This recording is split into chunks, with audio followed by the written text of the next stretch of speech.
신약성경 이사야서 7장 10절에서 17절 말씀과 신약성경 마태복음 1장 23절 말씀입니다.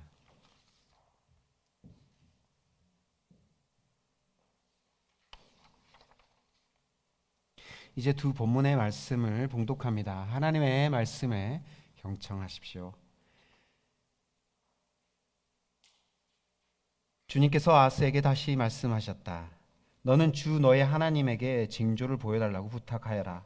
저 깊은 곳 수올에 있는 것이든 저 위 높은 곳에 있는 것이든 무엇이든지 보여달라고 하여라. 아하스가 대답하였다. 아닙니다. 저는 징조를 구하지도 않고 주님을 시험하지도 않겠습니다. 그때 이사야가 말하였다. 다윗 왕실은 들으십시오. 다윗 왕실은 백성의 인내를 시험한 것만으로 부족하여 이제 하나님의 인내까지 시험해야 하겠습니까?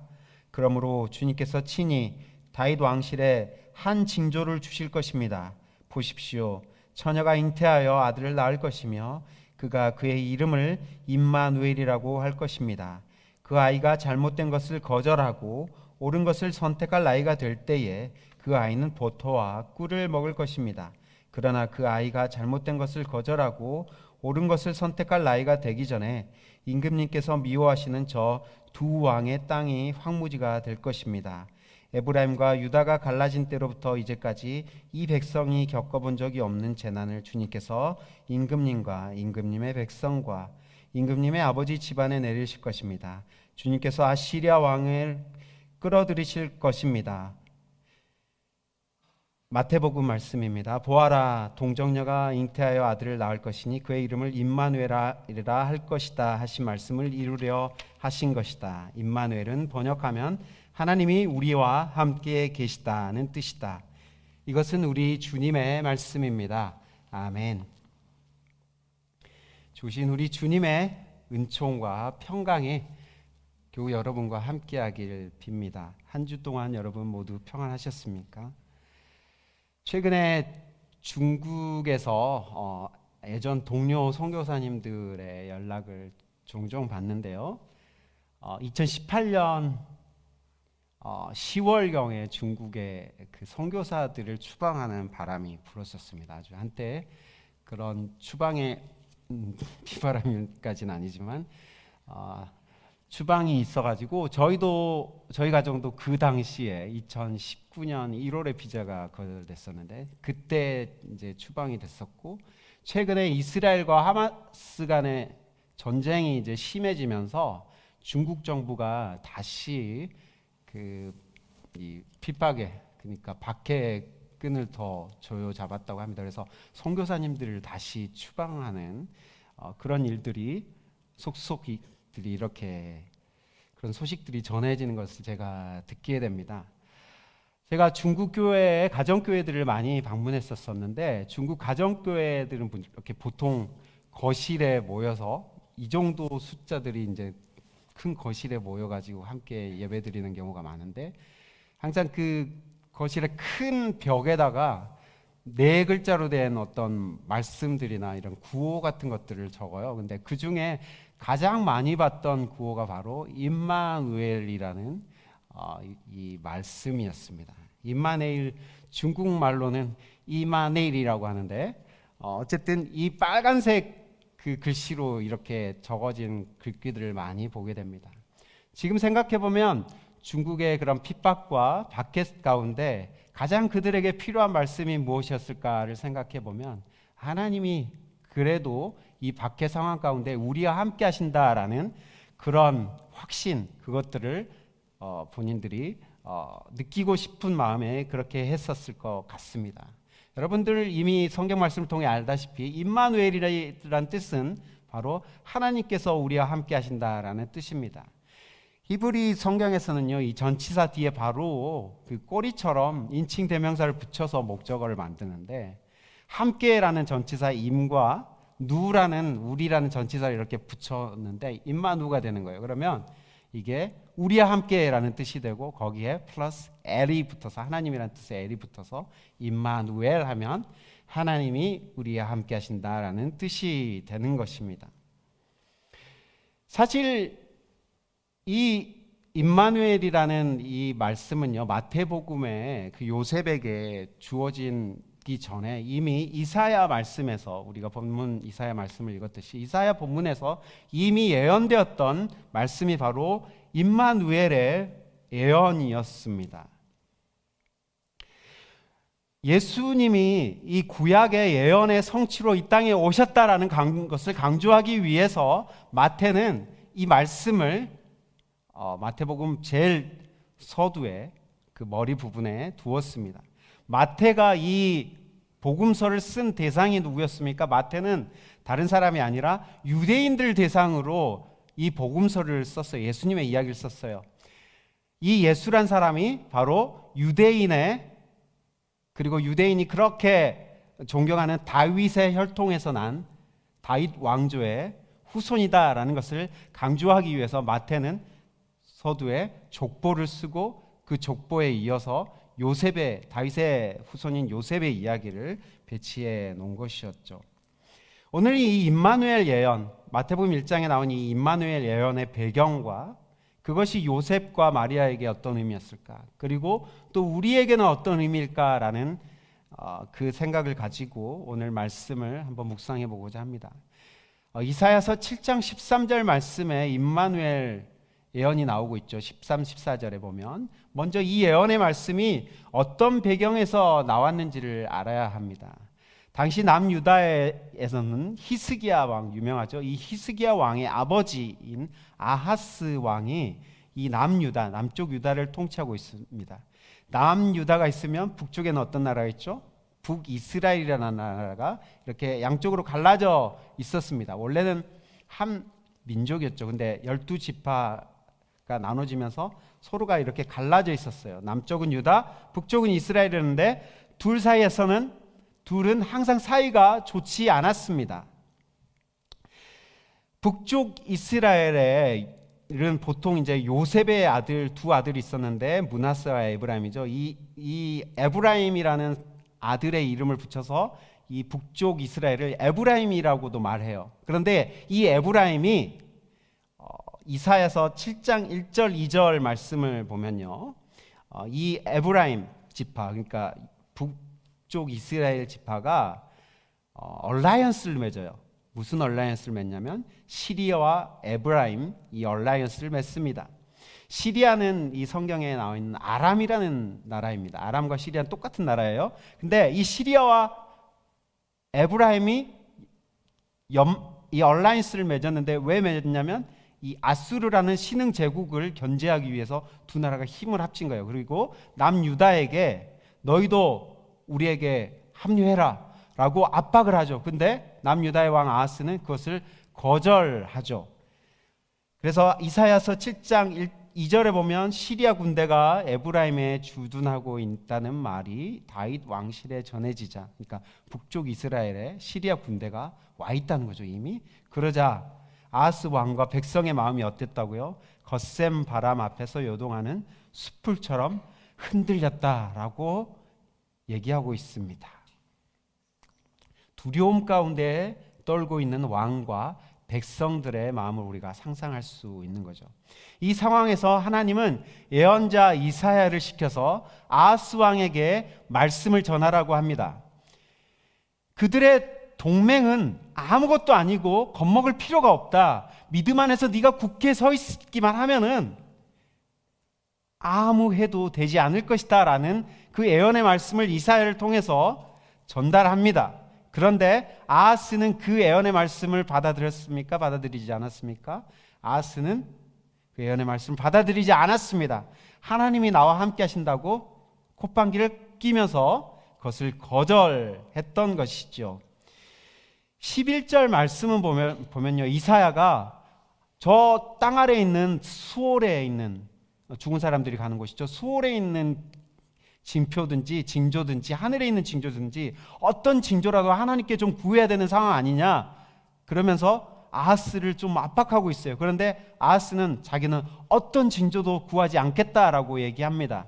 여러분, 왜 징조를 구하지 않는 것입니까? 여러분, 징조가 나타나면요 그 징조를 따라가야만 해요. 그런데 아예 자기는 그 징조를 따르지 않겠다고 한다는 것은 아예 하나님에 대한 믿음을 처음부터 차단해버리는 아하스의 마음을 우리가 알 수 있습니다.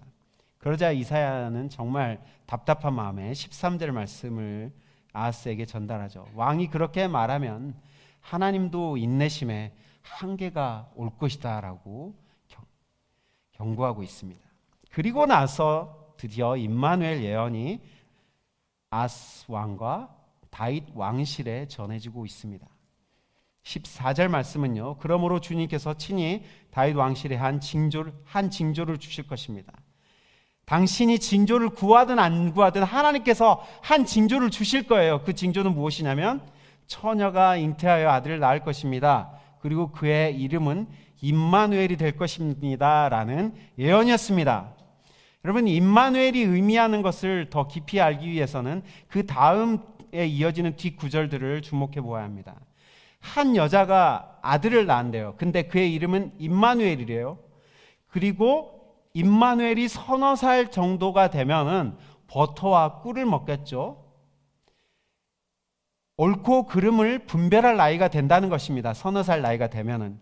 그런데 그 나이가 되기 전에, 그러니까 2, 3년 사이에 경제적으로 매우 남유다가 부흥하게 될 것이라는 그런 속뜻을 얘기해주고 있는 거예요. 그런데 그 아이가 서너 살 정도가 되기 전에 에브라임과 시리아 이 두 나라는 멸망하고 말 것이다 라는 이 구원의 예언을 전달해주고 있습니다. 다시 말해서 임마누엘 예언은요, 다윗 왕조를 하나님이 지켜주실 것이고 튼튼히 하시겠다는 다윗 언약의 재확인이었습니다. 다윗 언약이 여러분 무엇입니까? 바로 하나님이 다윗 왕에게 약속한 약속입니다. 언약이죠. 사무엘하 7장에 보면요, 8절에서 16절까지 이 다윗이 왕위에 오를 때 하나님이 이 다윗에게 특별한 약속을 해줘요. 그 핵심 내용은 뭐냐면 너의 후손을 내가 특별히 지켜줄 것이고 너의 왕위를 든든하게 지켜줄 것이다. 그러니까 다윗의 후손들을 안전하게 지켜줄 것이고 이어지게 될 것이다라는 그런 확실한 약속을 다윗에게 해줍니다. 다윗에게 약속한 그 약속이 오늘 아하스에게 다시 한번 확인되어지는 거죠. 임마누엘이라는 이 예언의 말씀으로요. 하나님이 다윗 왕실과 함께 하실 것이다 라는 말입니다. 그 말은 돌려서 말하면 저 북쪽에 이스마엘과 시리아가 너희를 위협하고 있지만 그들의 계략은 헛것이 되고 말 것이다. 그리고 그들은 곧 멸망하게 될 것이라는 그런 구원의 예언입니다. 여러분, 오늘 이 이사야 맥락에서 보면 이 예언의 말씀은요, 우리가 이 예언의 말씀을 보통 동정녀 잉태, virgin, 그 처녀 잉태로 우리가 보통 많이 이용했고 마태복음에서도 이용하지만 적어도 이 이사야 본문에서는 처녀 잉태가 아니라 바로 구원의 예언으로서 얘기하고 있습니다. 사실 이 히브리말 성경에 이 알마라는 처녀라고 쓰여진 이 알마라는 단어가요, 히브리 말에서는 동정녀를 뜻하는 말은 아닙니다. 이게 이제 히브리 말이 그리스 말로 번역이 됐잖아요. 구약 성경이 그거를 70인역이라고 해요. 네, 근데 이 히브리 말 성경인 이 70인역으로 번역이 되면서 이 알마라는, 그러니까 가임 여성이라는 뜻, young woman이라는 이 말이 동정녀라는 뜻의 파르테노스라는 뜻으로 이렇게 번역이 되어졌고 마태는 이 70인역을 그대로 가져왔던 것입니다. 어쨌든 간에 이 예언의 원래 맥락에서 동정녀 잉태가 핵심 내용이 아니라는 것이죠.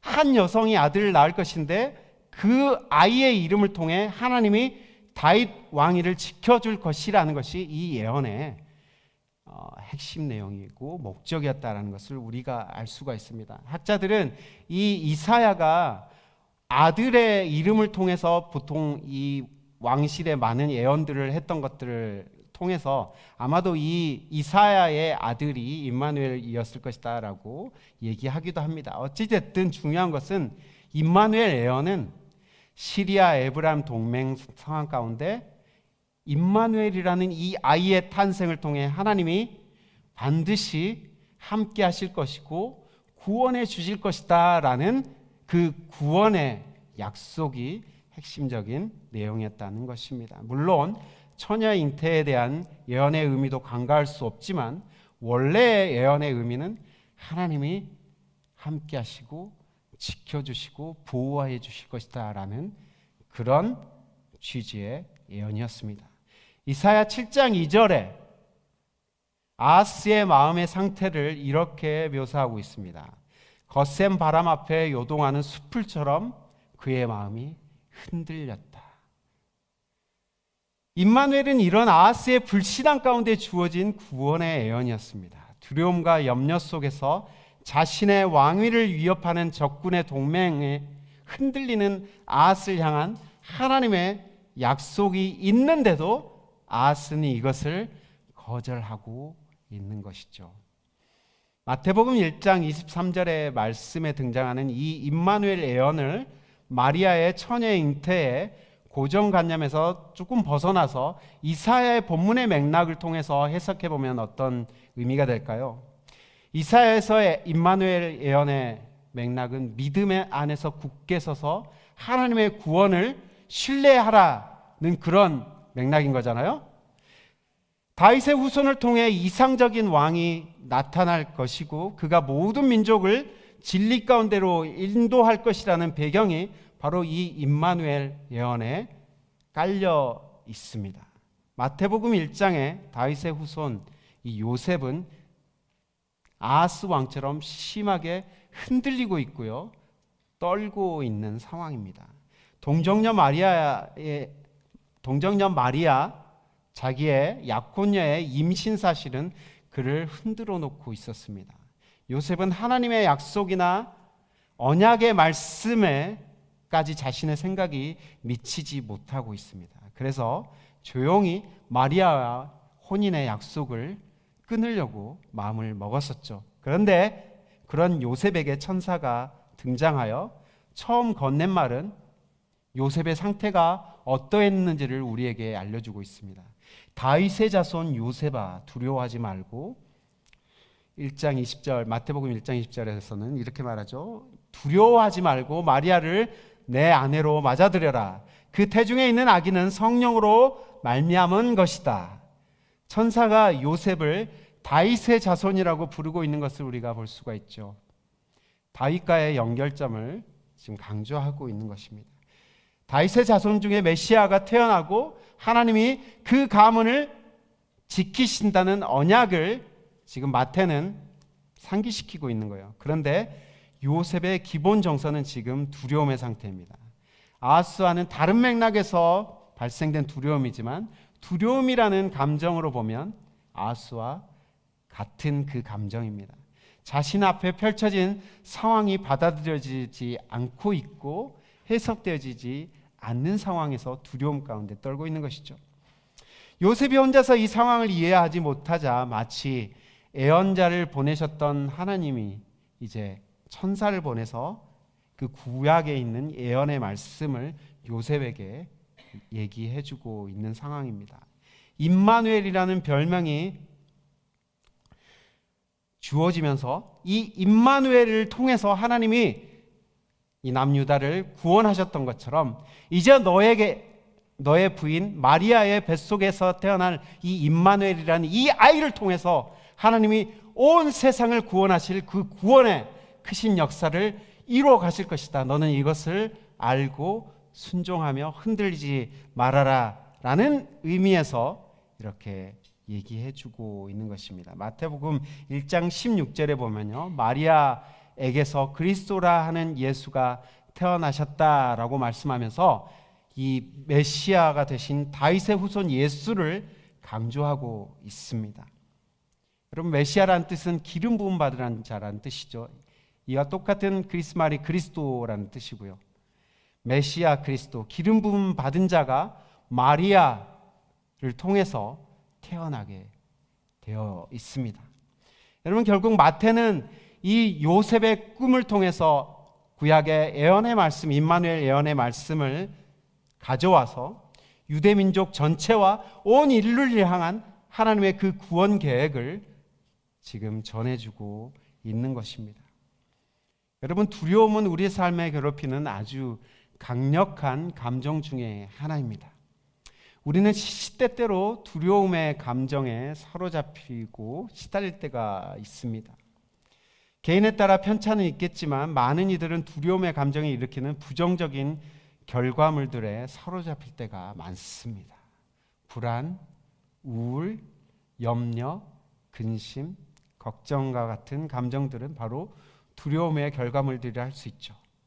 두려움은 우리가 막다뜨린 현실의 상황에 대한 결과를 알 수 없고 예상할 수 없는 상황에서 더 심하게 발생합니다.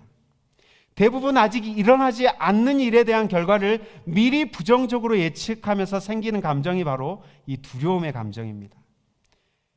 어떤 사람이 한밤중에 화장실을 가려고 일어났다고 생각해 봅시다. 그런데 아무것도 보이지 않습니다. 빛이 없어요. 빛이 없는 방을 이렇게 걸을 때 그 마음속에 어떤 감정이 있겠습니까? 먼저 두려움이 생깁니다. 아무것도 보이지 않기 때문에. 뭐에 부딪힐까 두려운 것이죠. 제가 중국에 있을 때 아주 미세먼지가 아주 심한 날들이 많이 있었습니다. 막 미세먼지 농도가 1000까지 올라가면요, 1m 앞이 안 보입니다. 그런 날 만약에 운전을 하잖아요. 그러면 무슨 감정이 먼저 떠오를까요? 정말 두렵습니다. 앞에 무엇가 있는지 전혀 알 수 없기 때문입니다. 이사야 본문에 등장한 아하스 왕은 시리아 에브라임 동맹의 위협 앞에 오는 상황에서 자신의 나라가 어찌 될지 한치 앞을 알 수 없는 이 상황에서 두려워 떨고 있었습니다. 하지만 하나님의 예언자를 통해서 하나님이 함께 하시니 염려하지 말아라 라는 약속을 상기시켜 주죠. 그의 조상 다윗을 통해 약속한 것이지만 그는 그 약속이 효력을 잃었다 생각하며 하나님을 애써 의지하지 않기로 마음먹었습니다. 반면 예수님의 아버지 요셉은 자기 민족의 암울한 현실과 또한 자기 앞에 닥쳐진 그 위기의 상황 가운데 두려워 떨고 있었지만 천사의 임마누엘, 이 소식을 기쁨으로 받아들였고 당장 달려가 마리아를 데려와서 마리아를 보호하며 하나님의 약속을 붙들기로 했습니다. 여러분, 임마누엘, 그것은 안개와 같은 인생길을 걸어가는 우리의 삶에 주어지는 확실한 하나님의 은혜입니다.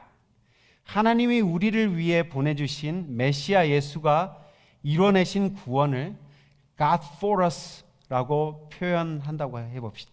하나님이 우리를 위한 대속, 구원, 그분이 우리를 대신해서 이루어주신 대속의 은혜를 God for us라고 한다면 이제 십자가의 공로로 우리는 죄사함을 얻고 예수 그리스도를 믿음으로 받아들임으로 우리의 삶이 하나님과 연결이 될 수 있습니다.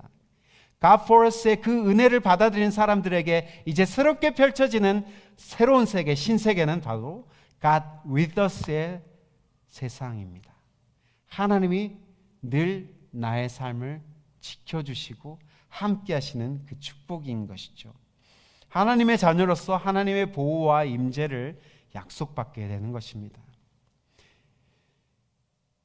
두려움은 실체가 없습니다. 그리고 그 두려움은 하나님이 우리와 함께 하신다는 그 놀라운 진리마저 의심하게 만듭니다. 여러분, 한국의 절에 이렇게 가면 절 문을 통과할 때 그 양 옆으로 아주 무섭게 두 눈 동그랗게 쳐다보면서 우리를 바라보는 그 조각상이 있죠. 사대천왕이라고 그러나요? 어쨌든 그거를 보고 저는 막 어린 시절에 너무 무서웠는데 그걸 보고 두려워하지 않을 사람들이 없습니다. 그런데 그 조각상은 여러분 허상입니다. 실제가 아니죠. 그런데 그 허상이 우리를 두렵게 만듭니다. 두려움이라는 것은요, 우리가 그려낸 실체가 없는 그림 조각에 불과합니다. 그럼 실제는 무엇이고 우리가 만질 수 있는 실체는 무엇입니까? 바로 하나님이 우리와 함께 하신다는 것이 실제입니다. 여러분, 느끼지 못하든 간에 하나님이 우리와 함께 하신다는 이것은 변함없는 진리입니다. 그런데도 우리는 두려움이라는 허상에 눌려서 하나님의 실체를 놓치는 경우가 많죠. 예수님이 태어날 당시 유대인들은 다윗의 후손으로 오실 메시아를 간절히 기다리고 있었습니다. 그들의 상황은 너무나 암울했습니다. 로마의 식민지 상황 가운데 소망을 이뤄가고 있었고 그들은 점점 지쳐가고 있었죠. 그때 천사를 통해 다윗의 가문 요셉이라는 청년에게 임마누엘의 약속이 전해졌습니다. 하나님의 약속이 이제 성취된다는 것이죠. 너희 민족을 하나님께서 그냥 내버려 두신 것이 아니다. 그리고 너의 아내 마리아의 뱃속에 있는 이 아이를 통해 하나님의 그 놀라운 구원의 소식이 모든 민족 가운데 전해지고 구원의 역사가 일어날 것이다 라는 것을 전해준 것입니다. 여러분, 우리가 이 땅을 살아가면서 잊지 말아야 될 것은 우리는 왕 같은 제사장들이라는 것이죠. 왕의 자녀들이라는 것입니다. 하나님이 바로 우리의 왕 되시고 우리를 다스리시는 분이십니다. 우리는 하나님의 자녀들이죠. 왕의 자녀답게 우리는 당당하고 품위 있게 살아갈 필요가 있습니다. 어떤 어려움과 두려움 속에서도 낙심하지 않고 나와 함께 하시겠다고 하신 하나님을 의지할 필요가 있다는 것이죠.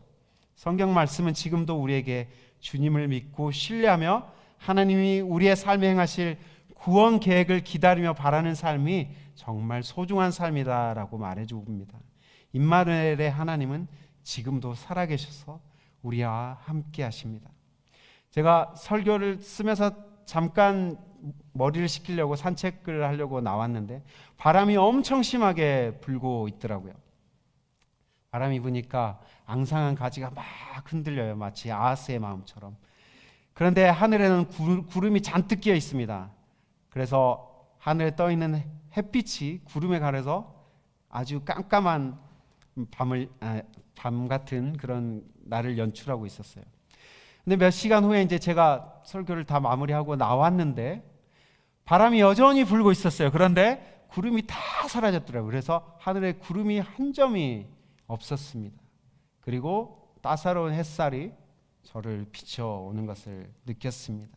여러분, 우리의 삶에 시련과 또한 고난의 그 풍파는 언제든지 옵니다. 바람, 그 풍파로 말미암아 우리의 삶에 끼어있던 구름, 우리의 삶에 끼어있던 안개들이 하지만 거칠 때가 있습니다. 그 바람으로 말미암아. 여러분, 대림절은 기다림의 계절이라고 하죠. 다시 오실 주님을 기다리며 그날이 요원해 보일지라도 지치지 않고 주님을 소망해야 합니다. 임마누엘의 주님이 기다리는 모두에게 소망을 주시기를 축복합니다. 매일매일의 삶 속에 함께 하시는 주님의 임재를 여러분 모두가 경험하며 살아가시기를 축복합니다. 임마누엘의 주님은 우리의 삶을 그냥 내버려 두지 않습니다.